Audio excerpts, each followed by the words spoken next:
Welcome to the Amy Kodachian Show and the Experts, where we bring some of the top experts in the world to help you transform your business and personal life. And also sometimes we'll bring inspirational stories to let you see your life in a whole different perspective and take action towards a better life. My name is Amy, and I'm your host, Amy Kodachian, not Kardashian. And I'm your co-host, Stephanie Thompson. I'm a classically trained singer-songwriter. In this episode, we have a very inspiring guest. He was the first legally deaf NBA player, and his name is Lance Allred, and he is going to tell you about some obstacles he had to overcome to be where he is today. Welcome. Yes. Well, thanks for having me. It's great to be here. Yes. I'm very excited. It was very nice to have you with us. Well, the honor is mine. After researching about you and the invitation to come down from Salt Lake, it's like, sure, I'll come down. Oh, thank you so much.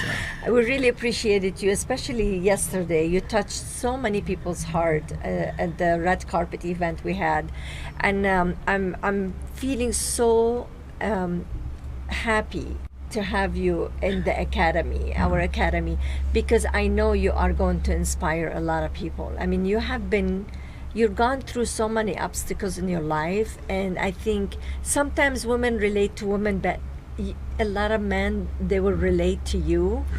And being vulnerable and talking about all this is actually strength to me.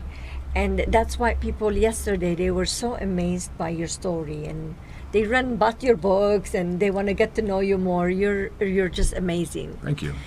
So let's talk a little bit about what we did yesterday, and Yes. what Stephanie did yesterday. She was amazing. Oh, you're so sweet. She was amazing. We had the red carpet launch event of Amy Kodachian and the Experts Show, online academy, webinars, and events. And it was a great turnout. Everyone was so impressed with how it went.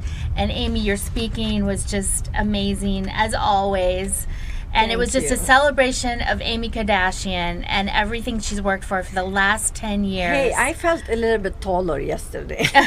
you should have, because it was just amazing. I felt a little bit taller. I could not believe all the speakers, Judy Morio, Jennifer Lear, Sandy Castell, Robin J, Mac Jackson, I mean, and Junior Lance. and Lance. Yes. I mean, all of you guys did awesome job. You inspired everyone, and you just lift me up with your words.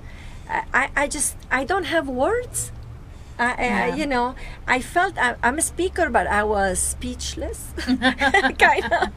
Yes. It was really humbling, really, really humbling to see people appreciate what you've done. But that's what happened when you overcome your obstacles and challenges.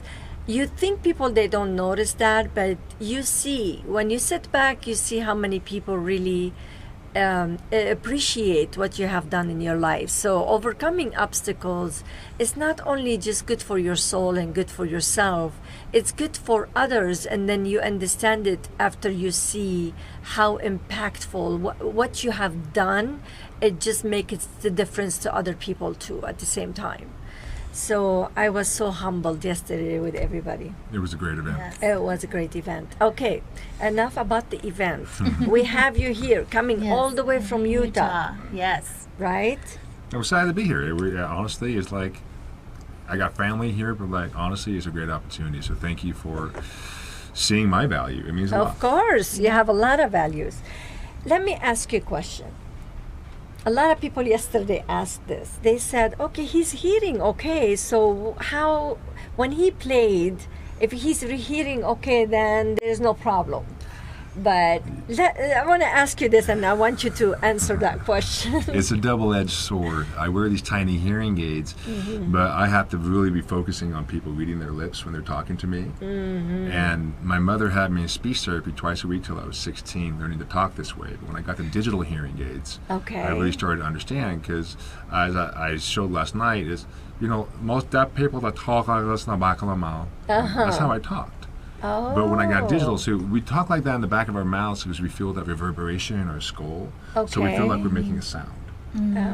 So that's how we register it. But that's education right there. And Okay. when I got the digital, I finally started to hear. Well, digital is great because remember, in the 80s, it was just analog. It was just blasted sound. There was no deciphering between background and foreground noise. And so it was just a wall of sound. But when I got the digital hearing aids at 16, 17, I finally started to hear the diction in people's mouths, and it was separating some of the distorted sounds. I'm like, So combining that with all the speech therapy, I was able to start sounding the way I do. So you put it together and practice. Exactly. And so it's a double-edged sword. If you guys knew how many times people have called me a jerk because I don't respond to them, they think I'm just ignoring them. They're like, sorry, my back was to you. I didn't know you were talking to me. Because most people don't realize just how much hearing loss I have. It's kind of like you can carry it with you. It's like you don't have hands or legs. The people can see. Yes. I always talk about this. Because I have dyslexia. And people cannot understand, you run a business and everything, but you have dyslexia. You can read and write how you wrote a book. Well, I use technology. You find a way, but on the other hand, people, they don't understand because we don't have handicap figures, visible, and that's more hard. That's harder to overcome. It is, and people fear what they're not comfortable with, and so I've learned a lot of things about really you have to be patient with people instead of making it about you, and I've learned. One of the things I talk about in leaderships is compassion. And I was a huge target of bullying as a kid because I was one of the biggest kids in the school, but had the big over-the-hearing aids, and I still talked funny. And so I was a huge target of bullying, but I learned, compassion. Instead of me thinking, oh my gosh, it's true, I am the object. You learn to realize that you're just a projection of everyone else's reality. Yes. And you learn to think, I started to have questions in my head like, you know what? Instead of making it about me, why does he feel the need to come and humiliate me in front of my classmates? Maybe his parents don't care about him. Maybe his dad beats him.